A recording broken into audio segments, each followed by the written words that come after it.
اعوذ باللہ من الشیطان الرجیم بسم اللہ الرحمن الرحیم سورہ انبیاء آیت نمبر 34۔ کل کے درس میں آیات توحید کا ذکر تھا۔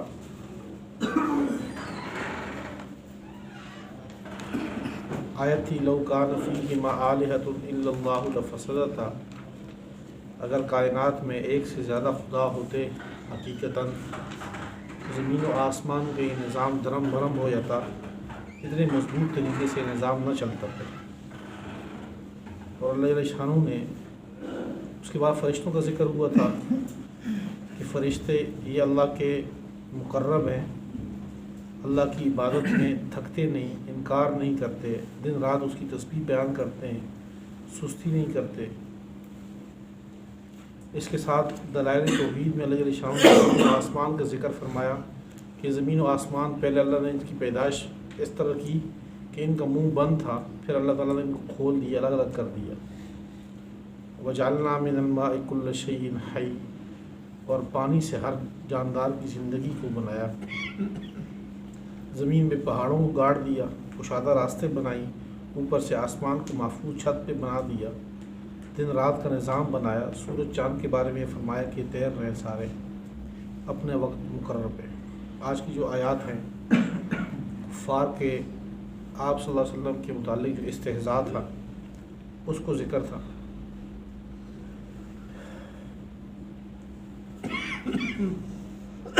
جو لوگ کہہ رہے تھے، مشرکین یہ سمجھتے تھے کہ آپ صلی اللہ علیہ وسلم پر موت آئے گی، چونکہ انہوں نے استدلال اس بات سے رکھا، ذہن میں یہ رکھا کہ آپ صلی اللہ علیہ وسلم ہمارے سامنے پیدا ہوئے تو عام انسانوں کی طرح ان کے اوپر حالات آ رہے ہیں، لڑکپن ہے، نوجوانی ہے، جوانی ہے، بڑھاپے کی طرف جا رہے ہیں، تو ایک وقت آئے گا یہ فوت ہو جائیں گے۔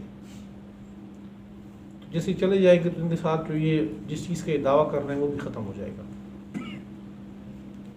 تو اللہ جل شانہ نے اس چیز کا یہاں ذکر فرمایا، وما جعلنا لبشر من قبلک الخلد، کہ نبوت اور موت آپس میں منافی چیزیں نہیں ہیں۔ آپ سے پہلے جتنے بھی انبیاء آئے ہیں، یعنی آپ حضرت عیسیٰ علیہ السلام کے بارے میں یہ ہے کہ بل رفع اللہ الیہ، اللہ نے ان کو اپنی طرف اٹھا لیا، اور وہ بھی قیامت سے پہلے آئیں گے اور مریں گے، موت ان پہ بھی آئے گی۔ اس کے علاوہ باقی جتنے بھی پیغمبر آئے ہیں ان سب پہ موت آئی ہے۔ تو موت اور نبوت یہ آپس میں منافی نہیں ہے کہ پہلے بھی انبیاء آئے ان پہ موت آتی رہی ہے۔ تو اگر آپ صلی اللہ علیہ وسلم کو یہ کہا گیا کہ اگر آپ مر جائیں، آپ پر موت آئے، تو کیا یہ لوگ زندہ رہیں گے؟ ہمیشہ یہ رہنے والے ہیں۔ آپ پہ موت آئی ہے تو یہ لوگ بھی تو زندہ رہنے والے نہیں ہیں، یہ لوگ بھی مریں گے۔ اور اگلی آیت میں 3 اصول اور ضابطے اللہ نے بیان فرمائے کہ کل نفس ذائقۃ الموت۔ یہ وہ آیت ہے جو ہم تو مانتے ہی مانتے ہیں، لیکن کافر، منکر، ملحد جو اللہ کی ذات کی بھی منکر ہیں تب بھی وہ اس آیت پہ یقین رکھتے ہیں کہ جو بھی جاندار چیز ہے اس نے موت کا ذائقہ چکھنا ہے، ہر ایک نے موت کی طرف آنا ہے۔ یہ ایک اصول ہے۔ دوسرا یہ ہے کہ جب تک انسان کی زندگی ہے تو اس میں اللہ فرما رہے ہیں وَنَبْلُوكُمْ بِالشَّرِّ وَالْخَيْرِ فِتْنَةً، ہم اچھائی اور برائی کے ساتھ، یعنی اچھے حالات برے حالات میں ہم تمہیں مسلسل آزماتے رہیں گے جب تک زندگی ہے۔ موت کا مطلب یہ ہے کہ اب وہ امتحانات آپ کے ختم ہو گئے، اب وہ حساب و کتاب شروع ہو گیا، وہ رزلٹ شروع ہو گیا، وہ امتحان کا نتیجہ آپ کو سنایا جائے گا کہ آپ نے کیا کیا ہے۔ وَإِلَيْنَا تُرْجَعُونَ، یہ تیسرا اصول اور ضابطہ ہے کہ اللہ کی طرف سب نے جانا ہے اور وہاں اپنے اعمال کا حساب ہے۔ آپ صلی اللہ علیہ وسلم کی ذات اقدس پہ وہ ان کے اوپر موت آئی تھی۔ حضرت ابوبکر صدیق رضی اللہ تعالیٰ عنہ فرماتے ہیں کہ جس وقت آپ صلی اللہ علیہ وسلم کی وصال ہوئی تو اس سے پہلے جو بیماری کی حالت میں تھی، پورا بخاری شریف کی وہ احادیث ہیں مسلسل آتی ہیں ایک جگہ پہ، انہوں نے جب بیماری کے ایام گزرے، پھر بیماری کی اتنی وہ زیادہ ہوگی، شدت ہو گئی کہ وہ نماز کی تشریف نہیں لا سکتے تھے، کہ ساتھ متصل حجرہ تھا، گھر تھا، وہاں نہیں آ سکتے تھے۔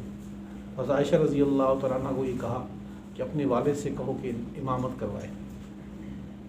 تو حضرت عائشہ رضی اللہ تعالیٰ عنہ فرماتی ہیں کہ میں نے یہ سمجھا کہ میرے والد صاحب رقیق القلب شخص ہیں، دل کے نرم ہیں، شاید وہ یہ برداشت نہ کر سکیں کہ آپ صلی اللہ علیہ وسلم کے مصلے پہ ان کی زندگی میں کھڑے ہو جائیں۔ تو میں نے کچھ پس و پیش کیا، میں نے ان سے یہ کہا کہ جی وہ آپ اگر کسی اور کو کہہ دیں تو بہتر ہوگا۔ تو آگے سے آپ صلی اللہ علیہ وسلم خفا ہوئے اس بات پہ کہ جس طرح میں حکم دے رہا ہوں ایسے ہی کرو، ان کو کہو کہ وہ لوگوں کو نماز پڑھائے۔ اور جس وقت آپ صلی اللہ علیہ وسلم دنیا سے تشریف لے گئے تو صحابہ ظاہر بات ہے کہ ایک تو پیغمبر ہیں، لیکن پیغمبر بھی ہیں، لیکن اس سے زیادہ یہ تھا کہ صحابہ کی جو محبت تھی آپ صلی اللہ علیہ وسلم کی ذات سے تو وہ بے انتہا کی تھی۔ حضرت عمر رضی اللہ تعالیٰ عنہ جیسے جلیل القدر جو ہے مضبوط شخص، ہوش و آواز کے مالک، وہ بھی اس وقت ہوش و آواز کھو بیٹھے اور تلوار لے کر کھڑے ہو گئے اور کہا کہ جو شخص یہ کہتا ہے کہ محمد صلی اللہ علیہ وسلم فوت ہو گئے میں اس کا سر قلم کرتا ہوں۔ حضرت بکر صدیق رضی اللہ تعالیٰ مدینہ سے باہر گئے ہوئے تھے، جب ان کو اس بات کی اطلاع ملی واپس آئے اور آ کر آپ صلی اللہ علیہ وسلم کے چہرے انور کو بوسہ دیا ماتھے کو، اور پھر کھڑے ہو کے صحابہ کو وہ آیتیں پڑھی جو ہم نے چوتھے سپارے میں پڑھی تھی کہ وما محمد الا رسول قد خلت من قبلہ الرسل افإن مات أو قتل انقلبتم على أعقابكم ومن ينقلب على عقبيه فلن يضر الله شيئا۔ محمد صلی اللہ علیہ وسلم اللہ کے رسول ہیں، اگر یہ کہیں کسی لڑائی میں شہید ہو جائیں یا کہیں فوت ہو جائیں تو کیا تم لوگ اسلام سے پھر جاؤ گے؟ صحابہ کہتے ہیں کہ جس وقت حضرت بکر صدیق رضی اللہ تعالیٰ عنہ خطاب کر رہے تھے تو ہم سمجھے کہ یہ آیتیں گویا کہ آج نازل ہو رہی ہیں، ہماری آنکھوں کے سامنے وہ کھل گیا وہ چیز کہ واقعی آپ صلی اللہ علیہ وسلم اللہ کے بندے تھے، اللہ کی طرف ملاقات کے لیے واپس تشریف لے گئے۔ ساتھ یہ فرمایا کہ من کان یعبد محمدا فإن محمدا قد مات ومن کان یعبد اللہ تعالی فإنہ حی لا یموت۔ جو شخص محمد صلی اللہ علیہ وسلم کی عبادت کرتا ہے، آپ صلی اللہ علیہ وسلم کی جو عبادت کرتے تھے وہ یہ سمجھ جائیں کہ آپ صلی اللہ علیہ وسلم تو فوت ہو گئے، اور جو اللہ کی عبادت کرتے رہیں تو وہ یہ سمجھیں فإنہ حی لا یموت، اللہ کی ذات کے اوپر وہ حی ہے، ان کے اوپر موت نہیں آئی۔ باقی کائنات میں ہر شخص کے اوپر، ہر جاندار پہ موت آئی۔ تو یہ آج کی آیت ہے، وما جعلنا لبشر من قبلک الخلد، ہم نے کسی بشر کے لیے آپ سے پہلے ہمیشہ رہنا بنایا ہی نہیں ہے۔ آپ سے پہلے جتنے بھی انسان ہیں وہ ختم ہو گئے، چلے گئے۔ افإن مت، کیا پس جب آپ فوت ہوں گے تو فہم الخالدون، کیا یہ لوگ ہمیشہ رہیں گے؟ آپ پہ موت آئے گی تو یہ لوگ بھی مریں گے۔ باقی موت جو ہے یہ نبوت کے منافی نہیں ہے، ہر جاندار کی اوپر موت آئے گی، حتیٰ کہ جو فرشتے ہیں ان کے اوپر بھی آئے گی، فنا ہو جائے گا۔ کیونکہ 20ویں سپارے میں اللہ جل شانہ فرما رہے ہیں وہاں پہ وَيَبْقَى وَجْهُ رَبِّكَ ذُو الْجَلَالِ، سورہ 20ویں سپارے کی سورہ قصص کی جو آخری آیت ہے اس میں جو الفاظ ہیں وہ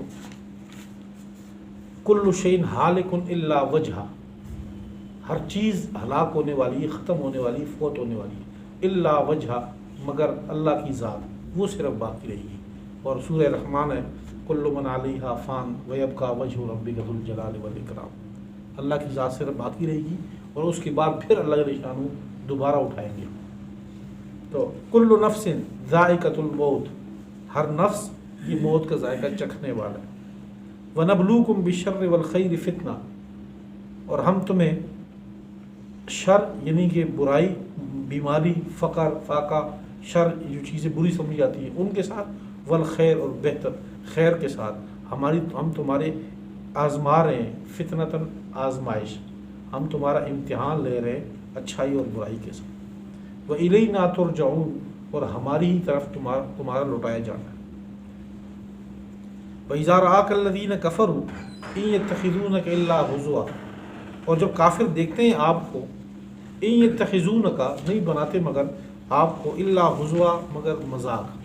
جب آپ صلی اللہ علیہ وسلم کہیں بھی تشریف لے جاتے باہر تو کافروں کے سامنے سے گزرتے تو وہ آپ صلی اللہ علیہ وسلم پر آوازیں کستے، وہ اشارے بازی کرتے، اسی طرح برے جو ہے نا وہ القاب سے نوازتے، مذاق کرتے، اچھا جی یہ وہ شخص جو اپنے آپ کو پیغمبر کہتا ہے، جس طرح ہم لوگ جو ہے وہ کہیں پہ اسلام کی طرف بلائیں، اچھائی کی طرف بلائیں لوگوں کو، یا ہم مسلمان ہی آپس میں کمزور ہیں ایمانی لحاظ سے، تو کسی جو ہے وہ گشت میں جائیں تو بعض ایسے نظروں کا سامنا کرنا پڑ جاتا ہے کہ ان کی نظروں میں استہزاء ہوتا ہے، تو یہ انبیاء کا مذاق اڑاتے رہے۔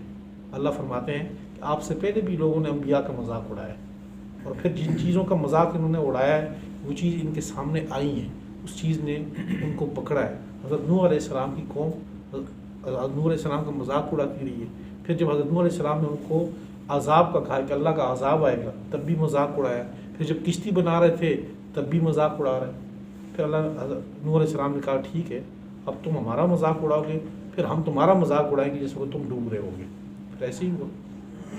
وَإِذَا رَآكَ الَّذِينَ، جب دیکھتے ہیں آپ کو وہ لوگ، الَّذِينَ كَفَرُوا، جنہوں نے کفر کیا، إِن يَتَّخِذُونَكَ إِلَّا هُزُوًا، وہ آپ کو مذاق بناتے ہیں، أَهَٰذَا الَّذِي، اور آپس میں یہ کہتے ہیں کہ یہ وہ شخص ہے، یذکر آلہتکم، جو تمہارے خداؤں کا ذکر کرتا ہے برائی کے ساتھ، کہ تمہارے خداؤں کے بارے میں یہ بندہ ہے لگا ہوا پیچھے کے، وہم بذکر الرحمن ہم کافرون، اور یہ لوگ رحمان کے ذکر سے ہم کافرون، انکار کرنے والے ہیں، اللہ کی یاد سے غافل ہیں لوگ۔ خلق الانسان من عجل،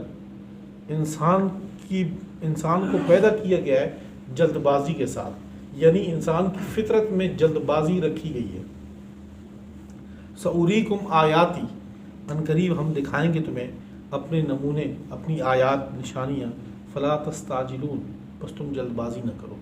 انسان شروع سے ہی فطرت میں ہی جلد بازی ہے، تو اس وقت بھی انبیاء کے سامنے وہ لوگ کہتے تھے کہ جی آپ جس عذاب کو کہتے ہیں، جو کہتے ہیں کہ اللہ کے پاس سب کچھ ہے، تو وہ لے آئے نا ہماری پر، ہم تو آپ کا مذاق اڑاتے ہیں، تو ہماری پر اللہ کا عذاب آ جائے پھر۔ اور آج بھی جب کوئی واقعہ ہوتا ہے ایسے ظلم کا، تشدد کا، کسی بھی چیز کا، تو جو کمزور ایمان والے ہیں، بلکہ وہ لوگ جو ملحد ہیں، اللہ کی ذات کے منکر ہیں، کہ منزہ ہیں کے لوگ، تو وہ پھر مذاق اڑاتے ہیں کہ اگر کائنات میں اللہ ہے تو پھر اتنا بڑا ظلم ہو رہا ہے یہاں پہ، تو اللہ بولتے کیوں نہیں یہاں پہ؟ بچیوں پہ ظلم ہو رہا ہے، بچوں پہ ظلم ہو رہا ہے، کہیں پہ اس کو آگ جلائی گئی ہے، اس کو زیادتی کا نشانہ بنا کے، کہیں اس کو جو ہے نا وہ قریبی رشتہ دار وراثت کی وجہ سے اس کو مار رہے ہیں، تو جب اتنے بڑے ظلم ہو رہا ہے تو اللہ کیوں خاموش ہے؟ وہ بولتا کیوں نہیں ہے اللہ؟ ایسے جملے سننے کو ملتے ہیں کہ بھئی اتنے بڑے ظلم ہو رہے ہیں تو اللہ کیوں نہیں بولتا اس پہ؟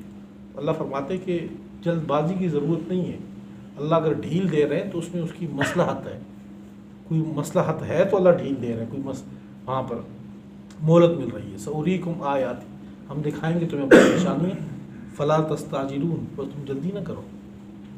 وَيَقُولُونَ مَتَىٰ هَٰذَا الْوَعْدُ إِن كُنتُمْ صَادِقِينَ، ہم دیکھتے ہیں نا روزمرہ کے واقعات اخباروں میں پڑھتے ہیں، سنتے ہیں، میڈیا پہ آتے رہتے ہیں، اس سے پہلے کیا کچھ ہوتا رہا ہے؟ امام الانبیاء کا مذاق اڑایا جا رہا ہے، فکرے کسی جا رہے ہیں، آوازیں کسی جا رہی ہیں، تو اور اللہ کے بعد مقام اس ذات کا ہے، اس شخص کا ہے، اور اللہ کو اس کے اوپر بھی ان کو کفار کو مہلت ملی ہے۔ وہ جو اتنا بڑا ظلم اللہ تعالیٰ نے تحمل کے ساتھ رکھا ہے، تبھی تو اللہ کو حلیم ہے، بردبار مزاج، تحمل مزاج، اللہ کی پکڑ سخت ہے۔ 950 سال تو نوح علیہ السلام کی قوم کو مہلت ملتی رہی، چلتے رہو تم، 950 سال مہلت ملتی رہی، ٹھیک ہے چلتے رہو، اور پھر جب پکڑ پہ آ جائے تو پھر پکڑ ایسی ہے کہ جیسے کہ آپ لوگوں نے پڑھ لی ہے کہ حضرت ابراہیم علیہ السلام منتیں کر رہے ہیں کہ اللہ قوم لوط کے اوپر جو عذاب آ رہا ہے اس کو ہٹا دیں، تھوڑی مہلت دے دیں ان کو۔ اللہ نے کہا نہیں، وَإِنَّهُمْ آتِيهِمْ عَذَابٌ غَيْرُ مَرْدُودٌ، اب جب اللہ کی پکڑ آ گئی ہے تو اب پیچھے نہیں ہٹے گا۔ پھر پیغمبر بھی منتیں کرے اپنی قوم کے لیے، دوسرے کے لیے منتیں کرے، اور اللہ نے اس کو ان منتوں کو اللہ نے یجادلنا فی قوم لوط، جھگڑے سے تعبیر کی ہے، تو مجھ سے اگر پیغمبر جھگڑنے بھی لگ جائے تب بھی میں معاف نہ کروں گا، پکڑ پہ آ جاؤں۔ وَيَقُولُونَ مَتَىٰ هَٰذَا الْوَعْدُ، اور یہ لوگ کہتے ہیں کہ یہ وعدہ کب ہوگا؟ عذاب کا، قیامت کا، ان کنتم صادقین، اگر تم سچے۔ لو یعلم الذین، اللہ فرماتے ہیں کاش کہ جان لیتے وہ لوگ جنہوں نے کفر کیا، کاش کہ یہ کافر لوگ جان لیتے اس وقت کو، حین لا یکفون عن وجوہہم النار، جب یہ قادر نہیں ہوں گے اپنے چہروں سے آگ کو ہٹانے پہ، ولا عن ظہورہم، نہ اپنے پیٹھ سے ہٹا سکیں گے، ولا ہم ینصرون، اور نہ ہی کسی قسم کی مدد کی جائے گی۔ دنیا میں کہیں آگ لگتی ہے تو اگر چہرے پہ ہو تو بندہ چہرے سے ہٹانے کی کوشش کرتا ہے آگ کو، پیٹھ بچانے کی کوشش کرتا ہے. کوئی قریب پاس ہو تو اس کو لوگ دوڑتے ہیں اس کو کہ بھئی اس عذاب سے، اس آگ سے اس کو بچا لیں. اللہ فرماتے ہیں کاش کہ یہ لوگ وہ وقت جان لیں کہ جب یہ آگ میں جلیں گے نہ اپنے چہروں سے آگ کو ہٹا سکیں گے، نہ اپنے پیٹھ سے، اور نہ کوئی ان کے بچانے کے لیے وہاں دوڑتا ہوا آئے گا وہاں پہ. بل تأتیہم بغتہ، بلکہ آئے گا ان کے پاس اچانک. اللہ کا عذاب ان کے پاس اچانک آئے گا. فتبہتہم، بس وہ عذاب ان کے ہوش اڑا دے گا، ان کو حیران و پریشان کر کے رکھ دے گا، ان کے ہوش اڑا دے گا. فلا یستطیعون ردہا، یہ لوگ طاقت نہیں رکھیں گے ردہا، اس کو ہٹانے کی، واپس کرنے کی. ولا هم ینظرون، اور نہ پھر ان کو کچھ مہلت ملے گی. وَلَقَدِ اسْتُهْزِئَ بِرُسُلٍ مِّن قَبْلِكَ، اور البتہ تحقیق آپ سے پہلے بھی پیغمبروں کا مذاق اڑایا گیا. فَحَاقَ بِالَّذِينَ، بس گھیر لیا ان لوگوں کو، سخروا منہم، جو ان سے مذاق کیا کرتے تھے، پیغمبروں سے جو مذاق کیا کرتے تھے ان کو گھیر لیا، ماں اس عذاب کا، کانوا بہ یستہزئون، جس کے یہ مذاق اڑاتے تھے. قل کہہ دیجئے ان سے، قل کہہ دیجئے، من یکلؤکم، کون نگرانی کرتا ہے تمہیں، کون تمہاری حفاظت کرتا ہے، باللیل والنہار، رات میں اور دن میں، من الرحمن، رحمان کی طرف سے. یعنی اللہ کے عذاب سے تمہاری نگرانی کون کر رہا ہے، تمہیں کون بچائے گا. بل ہم عن ذکر ربہم معرضون، بلکہ یہ لوگ اپنے رب کے ذکر سے اعراض کر رہے ہیں، غافل، انکار کر رہے ہیں.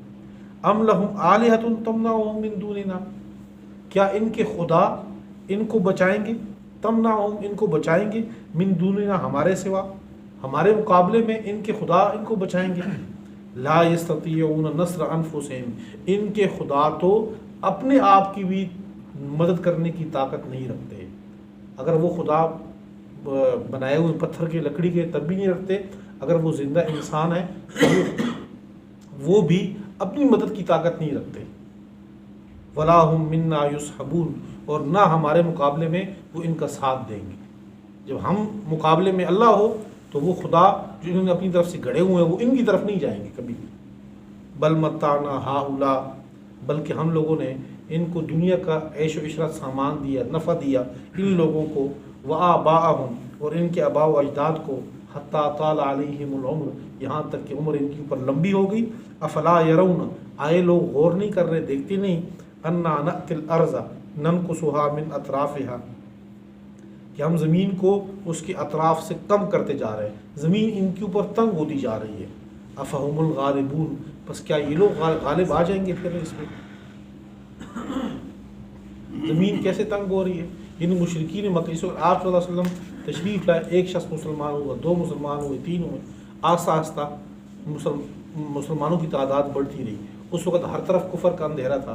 پھر ہوتا ایسا کہ مسلمان بڑھتے گئے تعداد میں، ان کی کوششوں کے باوجود ہر قسم کے وہ چراغ بجھا نہیں ان سے. پھر مدینہ میں آپ صلی اللہ علیہ وسلم تشریف لے گئے تو اسلام بہت تیزی سے پھیلنے لگ گیا. اللہ فرما رہے ہیں یہ لوگ دیکھتے نہیں کہ ہم نے ایک کفر کی سرزمین کو تنگ کرنا شروع کر دی ہے، اسلام کا پھیلاؤ زیادہ ہو گیا ہے، تو اس کے باوجود بھی یہ لوگ سمجھتے ہیں کہ یہ لوگ غالب آ جائیں گے.